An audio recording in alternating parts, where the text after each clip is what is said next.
Hello and welcome back to another Too Slow For You unboxing and overview. Today we're going to be taking a look at this Dahle 133 personal pencil sharpener. So let's go ahead and take a look at the packaging. I believe this one is the limited edition black with white face. It doesn't say on the box that it's limited edition. I think it was just something I saw on Amazon. So, plastic box. Not sure. Oh, I see that. So that's folded down to kind of protect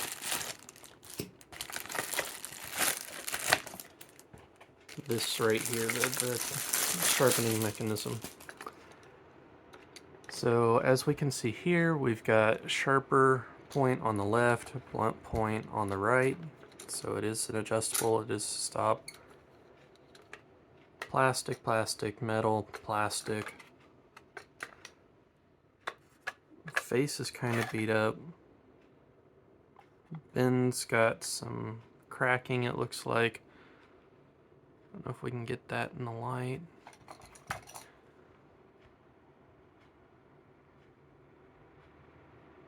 Kind of see it. There it is. So not a huge amount of storage for everything. It does have rubber teeth in there for pencil gripping. It looks like you just push the button in the side, drop the pencil in, and it does seem to grip it fairly securely. So most of these is up on that. So let's go ahead and take this out and take a quick look. It does look like we have the full-size sharpener instead of the shorter one like I've seen on some others. We have metal teeth going into plastic, so that'll probably wear out over time.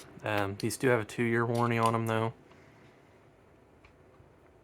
Yeah, sorry, it's hard to see. But there's the metal teeth going into the plastic right there.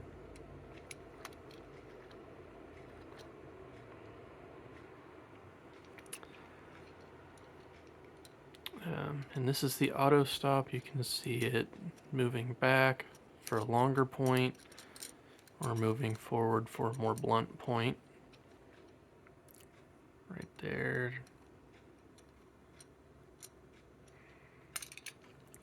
So let's go ahead and we need to line that up with the front. There we go. Tighten it down. This thing looks like it was beat up, but when I took it apart, I didn't see any pencil shavings anywhere that would indicate that this was actually used. So for 20 bucks, it's not the nicest pencil sharpener I've seen look from appearance. But let's go ahead and give it a sharpen. We'll start off with the Pen and Gear pencils from Walmart. Got that in there. We've got it set to the longest. Let's set it to the blunt point and see what it does. All right, so it's set to the blunt.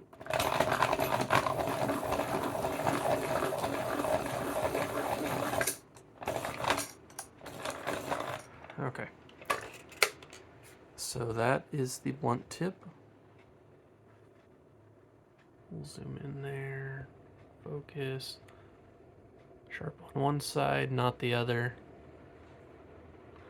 We'll try that with a Ticonderoga as well, just to see if the results are the same.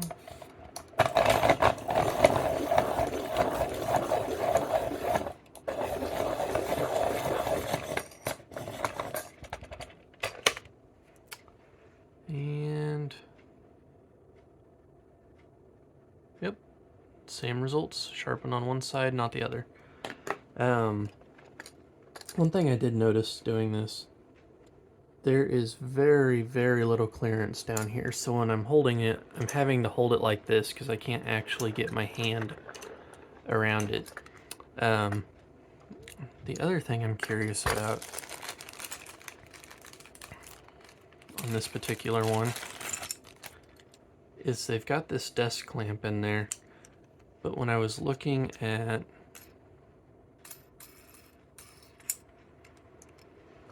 how close the handle is, it does just clear, even though the handle slightly overlaps the hole. Actually, if you lift up, it hits. So, but if it's down, it'll clear. If you lift up, you'll hit the back of the handle. When clamping to a desk, though, it should pull it down nice and tight. Shouldn't have to worry about that. Just something to consider. So I'm gonna go ahead and turn this all the way to the left. And we'll zoom back out. Lock that up. You can see all the shavings right there through the bottom. It did seem to capture all of them this time, which is nice. Let's go ahead and do the pin and gear one. We'll go ahead and finish sharpening it.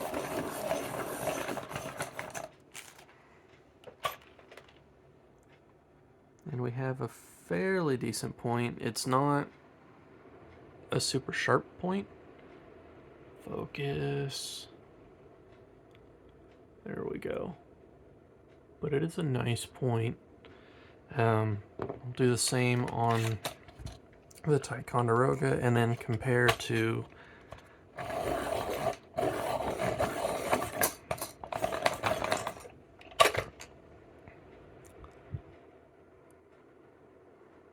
so decent point, not a super long point, but plenty good for school or writing, to note taking, that kind of thing. What I wanted to compare to was the overall length. It looks like it did take just a little bit of the lead off the tip, not much. And then for the pin and gear, that actually looks to be pretty even with the tips, so depending on the pencil, it could actually just be difference in the overall length of the pencil, though I thought these were the same when I grabbed them. I didn't double check. One thing I do like to check, though, is if we break the lead, how much more does it eat?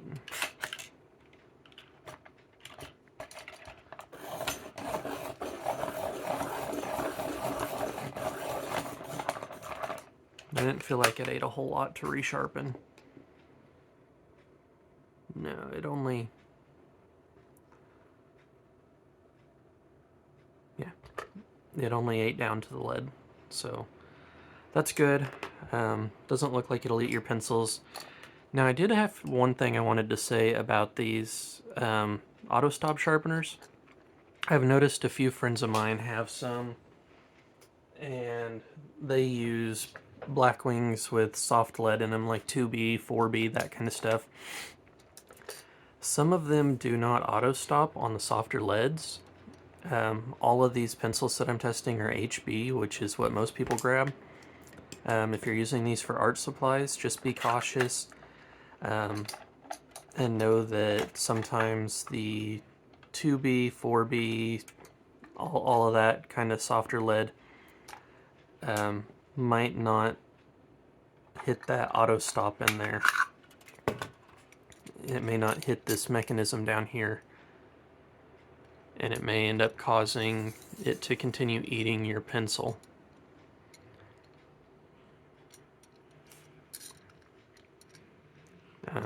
I don't really have any pencils that take 2B lead, at least none that I want to chew up for the videos. I have a couple of Blackwings, but I try to use them sparingly. Let's see, yep, right there. So that is the Dahle 133 pencil sharpener.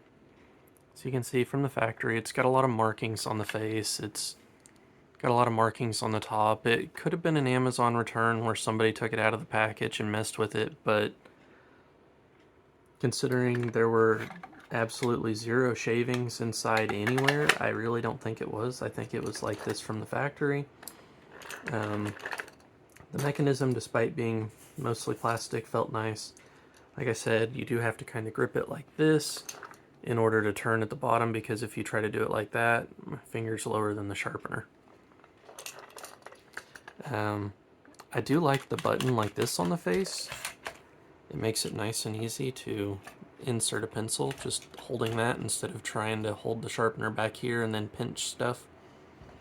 So I do like that. Points for that. There are no jaw grips on the pencil, or grip marks, due to those nice rubber jaws in there. Don't know how, there, you can kind of see them.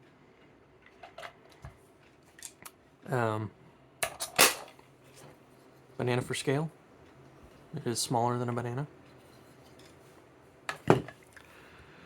And I think that's it.